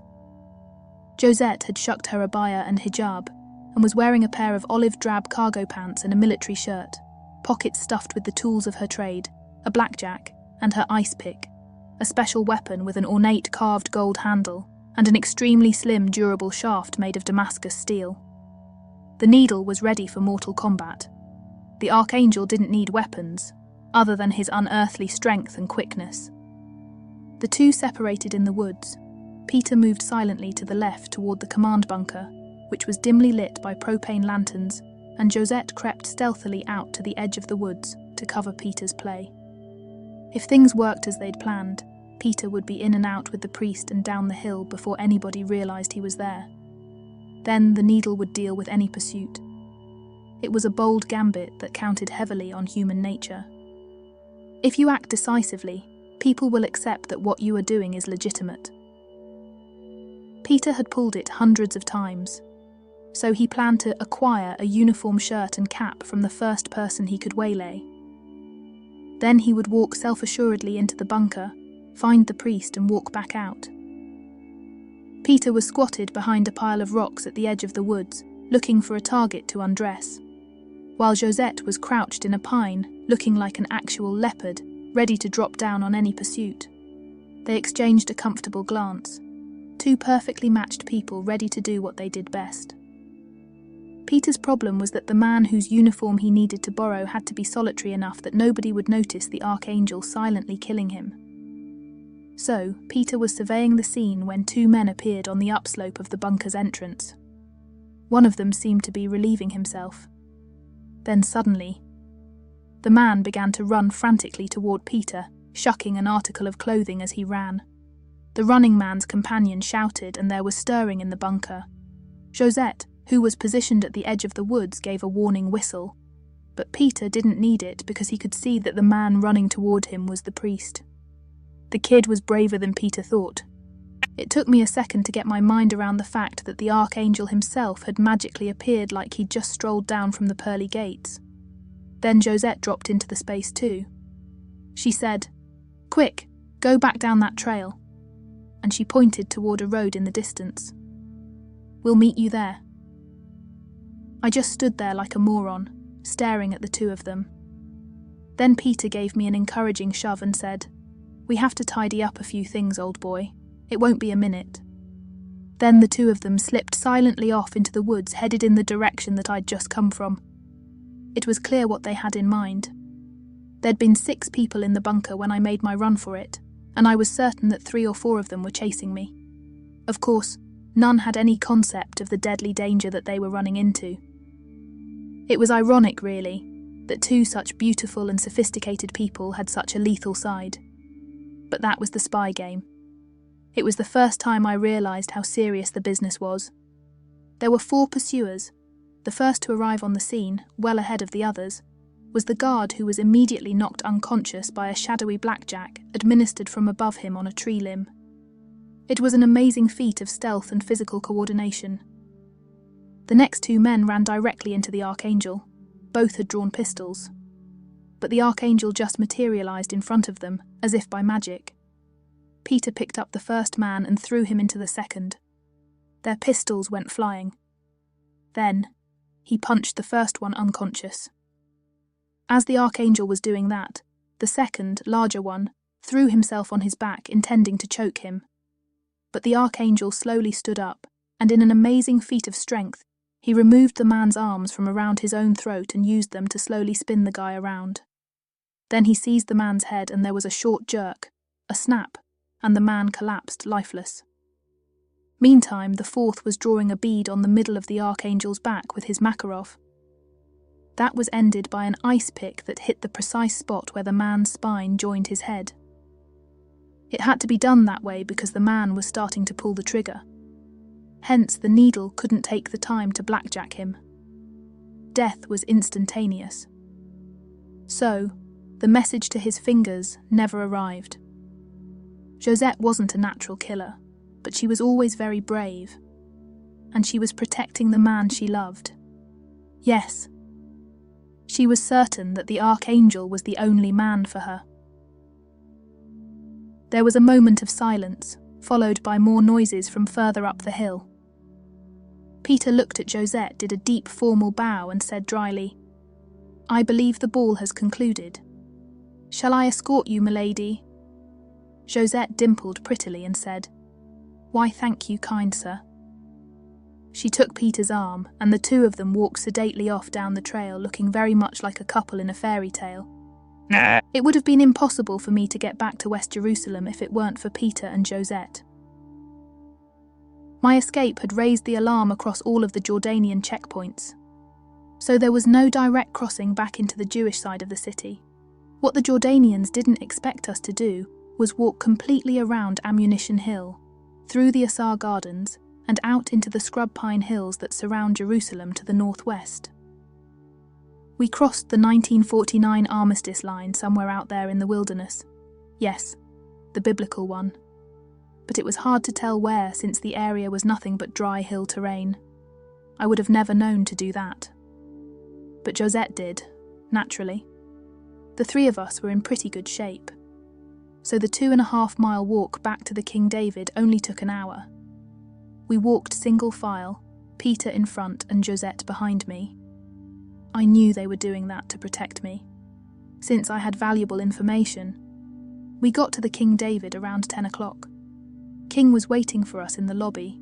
He seemed as taciturn as ever, but I knew he was dying to find out what I'd uncovered. He turned to Peter and Josette and said simply, "I knew I could count on you 2. The way he said it made both of them glow with pride.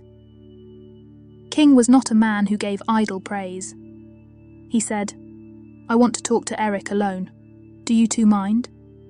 Peter said, "Not at all, old fellow. I was planning on going up to my room anyhow." Then he turned and walked toward the elevators, followed without hesitation by Josette. King and I exchanged triumphant glances. 2 unicorns had finally found each other. We grabbed a table in the bar off the lobby. King ordered scotch, and then he turned to me and raised an eyebrow. I said, "The Jordanians are planning to ambush the Israelis on Mount Scopus. They locked me up because I saw how many troops they've surreptitiously stashing on that hill. It has to be at least a reinforced company, or perhaps an entire battalion of the Arab Legion." King whistled and said, "They must have guessed what's coming." He added, "You and I both know the shit is going to hit the fan tomorrow. So this is very high-value intelligence, which the Israeli General Staff has to know."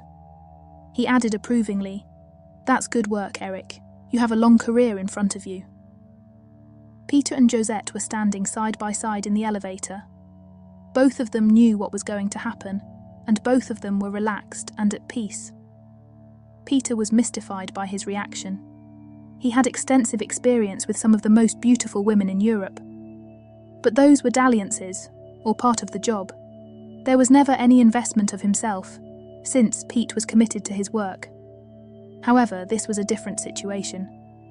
Peter could feel the pull, the sense that meeting Josette was a critical turning point in his life. He knew what he needed equality to have a genuine relationship with a woman. That had always been lacking in the past because Peter was just too perfect. At the risk of seeming hypocritical, at times Peter had wished he was less so. Now he had found his mate, a perfect consort, and he knew it. Where that led was unknown. But Peter didn't back down from a challenge. Josette had never met a man who was completely secure around her. She'd had a long line of rich and powerful lovers. But the relationships never blossomed because the men were either intimidated by her female strength or too wrapped up in themselves to be worth getting to know. Now she was riding in an elevator next to a personification of old-fashioned chivalry, wrapped in a perfect combination of self-effacing charm and good old-fashioned male attractiveness. Peter was tough but sophisticated, powerful but humble, and more importantly, downright gorgeous. He enfolded her in a warm and secure embrace, one where Josette could always be herself. She was fully aware of that, and it made her feel both happy and anxious. Josette was reassured because she knew that this was a man she could give her love to. But it was also unsettling because Josette knew that there were very few men like Peter out there, perhaps none. She understood that the next few hours would tell the tale. They reached his room. Peter produced the key and opened the door. Josette walked past him and turned in the middle, the challenge written on her face. Was he man enough? Peter was a smart and sophisticated lover. He knew that bodice ripping would not work with this woman. So instead he stepped forward and lightly embraced her lush body. He said gently, "Look in my eyes." Josette's eyes flicked up to stare directly into his. There was a boundless intelligence in that look. The mind behind it was as powerful as Peter's. But there was more, as well. An infinite need and passion was crouching there, just waiting to be given to the right man. And once that gift was given, Josette's commitment would be total. The two of them could avoid it no longer. This was the test. Still staring into each other's eyes. Their mouths ever so slowly approached, like the first stirrings of an avalanche. Then Josette's lush lips met Peter's firmly chiseled ones, and the universe began to shift. Peter embraced Josette harder, drawing her into him. Josette kissed Peter with an uncommon ardour, lips constantly moving, nipping. The pleasure was too much. Josette moaned. It wasn't a shallow "fuck me" moan. It was the sound of immense passion, like an enormous nucleus of lava just below the surface, waiting to erupt. Peter released her and they prepared for the next act, as if it were choreographed. Both were sophisticated lovers. They both knew how the dance was done. It is classless to gobble a gourmet meal. So, Josette walked to the bed and turned. Then she began to seductively disrobe, revealing her beautiful body one layer at a time, one exquisite sight after another. Peter's eyes never left her, savouring her. But rather than flying out of his clothes like some eager teenager, he slowly and gracefully removed his shirt, pants and undergarments, folded them neatly, and placed them on the nearby chair. Josette lay on the bed, her bounty spread out in front of Peter, like a lush, verdant landscape. One long, smooth, shining leg was extended flat on the bed. The other was drawn up in that classic female resting pose. Peter slipped gracefully in next to her and leaned on one arm. He looked down at her gorgeous face, full of anticipation, and then their lips met again. It was as if two planets collided. Josette made a sound of sheer sensation and threw one arm around Peter's neck, while he began to map her body. He would proceed no further until he fully understood what pleased her and what didn't. Josette's full breasts were not particularly sensitive, but her puffy nipples were. Josette's moans told him that. Peter ran his hand down her hard, flat stomach, avoiding the obvious place and onto the bulge of Josette's quadriceps muscle. She shivered. He ran his hand along the back of her upwardly bent right leg. Josette groaned loudly and extended both legs. It was like a cat stretching, feet arched, bright red painted toenails pointed. Peter judged that it was time. Josette was gasping now, like this was a matter of life and death. He climbed between her invitingly spread legs and paused. Peter's aim was to make Josette need it and want it. But Josette had had enough. She made an exasperated sound, grabbed and inserted him. The trip up her fiery passage was hot. Both Josette's mouth and her other orifice were blazing. When Peter hit bottom, Josette's eyes opened wide and then the bright blue irises slowly disappeared in the top of her head. For the first time in her highly controlled life, Josette was lost in desire. It was an unsettling feeling. But Josette didn't fear her passions. She feared nothing. She grabbed the back of Peter's neck and dragged him down for another blistering, tongue-swapping kiss. At the same time, she slammed her legs around Peter and began to buck furiously. Josette was lost in the act. Her panting and incoherent noises were auditory gauge of her arousal. She lapsed into a frenzy of thrashing, uttering, "Oh mon Dieu," over and over. Josette never spoke in French, but the power of her emotions drove her back to her birth language. Peter was on top, but he had no sense that Josette was helpless beneath him. They were both sweating from exertion, and Josette's natural lubrication was so copious that Peter was having a hard time staying in her. In fact, he needed all of his strength just to keep them joined, because Josette was throwing him around the bed, writhing and beating back at him with frantic urgency. She wasn't going to leave her orgasm to anybody but herself. Then Josette added one more novel sensation. She began to growl. It wasn't a grunt or a moan. Instead, it was a full-throated primal sound that raised some atavistic instinct in Peter, and he utterly lost it. He put his arms behind Josette's knees and spread her wide. She growled deeper. Peter pounded on Josette so hard that it almost caused sparks. With that, Josette emitted a hypersonic shriek, and her hard body jackknifed beneath Peter. Her eyes were wide, staring at him, and her mouth formed an expansive "oh" as her passage went wild. Then Josette frantically shoved Peter off with uncanny strength for a woman, and proceeded to flop around on the bed, face registering the stress of a person who was experiencing excruciating pain or pleasure. Peter hadn't gotten his cookies yet, so as soon as Josette ceased flopping, he entered her again. She lay beneath him, panting and exhibiting all the symptoms of a person in shock. But Peter's frantic movement soon relit Josette's fire, and her hips began a furious up and down motion and she began to cry. It wasn't from sadness. It was as if her psyche was blowing off emotional steam. Josette loudly hyperventilated and came again. In the meantime, Peter was pounding down the home stretch. Then there were a couple of moments of frenzied grunting and rutting noises and other behaviour that appalled Peter the gentleman. At the same time, he was engaged in what felt like a series of life-threatening spasms. Meanwhile, Josette was making odd gurgling noises of absolute feminine satisfaction next to his ear.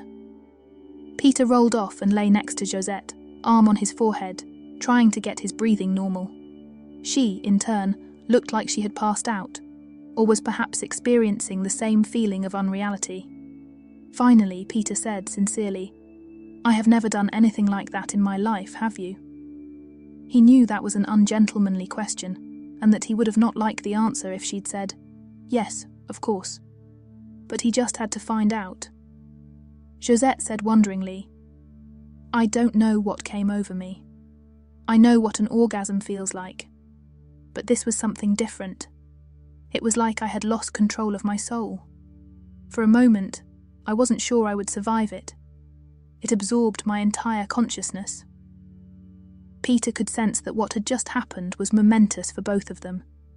He propped himself back onto one elbow and looked into Josette's deep, intelligent eyes.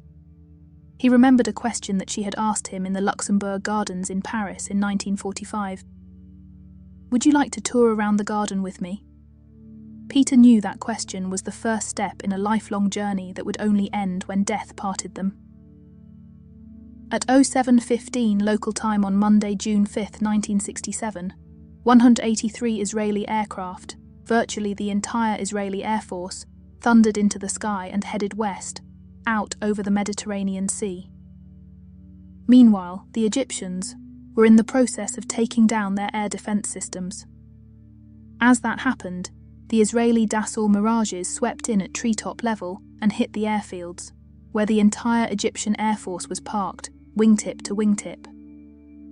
57 bombers, 12 fighter bombers, and nearly 150 assorted fighters and helicopters were obliterated in a mere 3 hours. The 6-day war was effectively won that morning. The fighting on Ammunition Hill began at 2:30 a.m. Acting on intelligence gained earlier that day, a brigade of Israeli paratroopers was pulled from the Egyptian front, and they overwhelmed the Jordanian defenders of that hill. Then, upon hearing the UN was about to declare a ceasefire, the paratroopers pivoted toward East Jerusalem. After a short, intense fight, the storied old city of Jerusalem was in Jewish hands for the first time in 2 millennia. Epilogue. My grandson had been hanging on every word as I finished my story. I said, "And that's what your grandpa did all those years. It wasn't glorious, there were no medals and definitely no recognition. But it was a good life knowing that I contributed to the well-being of my fellow citizens and my family." Scott was full of the arrogance of youth. He would never believe that the elderly couple he'd met at my retirement, a tall Englishman, still manly in his 88th year, and a beautiful Jewish woman, compelling at age 80, were the legendary Archangel and El Egi, the Needle. Because to a kid, nobody old was ever young, and faultless specimens of human perfection don't age. Yet their love persists into eternity, and that's all that really matters.